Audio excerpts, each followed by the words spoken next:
na makasama po kayong muli. Magandang umaga po sa inyong lahat. Hallelujah! Palakpakan nga po natin ang Panginoon. It's always nice to see, yung mga anak ng Diyos. Minsan, kami po kasi sa pag Saturday po meron tayong service sa main church. Yes. It is in Dera. So madalas po pangkalahatan ng ating mga kapatid ay naandon. But somehow, time to time, kami po ay may routine na mga pastors. Ina-assign kami ng ating senior pastor and Pastor Jess. And it's always, alam niyo po, I am always excited to be part or to share the Word of God during Sunday service. Kasi po iba ang natin dito, very intimate. Alam niyo po yun, very intimate. So, nagpapasalamat ako na pinupuri ko ang Panginoon kasi konting-konti na lang yung ating mga upuan. So, mga susunod tatanggalin na yung music at pupuri ng Panginoon. Amen!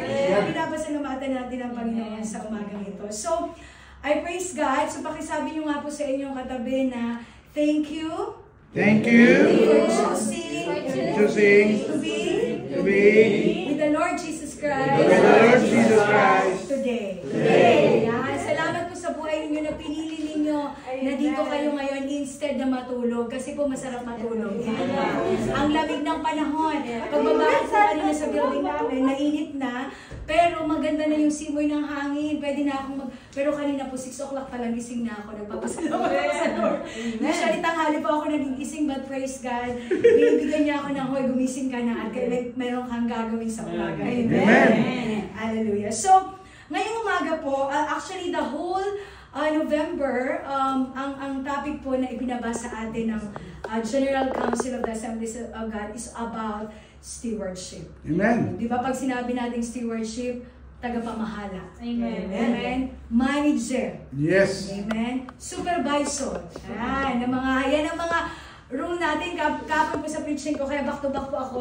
Hallelujah. Kapag sabi ko sa preaching ko, tayo ay already manager na. Huwag tayong mainggit doon sa mga manager natin. Kasi tayo mismo manager na. Amen. Yes. Manager ng ating pamilya, manager ng mga taong pinagkaloob sa atin ng Panginoon. Amen. So, today morning po, alam niyo po, I remember when I'm preparing this preaching, naalala niyo po nung pandemic, di ba? During the pandemic, the word essentials is very common. It's very common word. Di ba? Parang ito yung common and used words. Kasi ano ba yung mga essentials? No? Pag sinabi ng essential,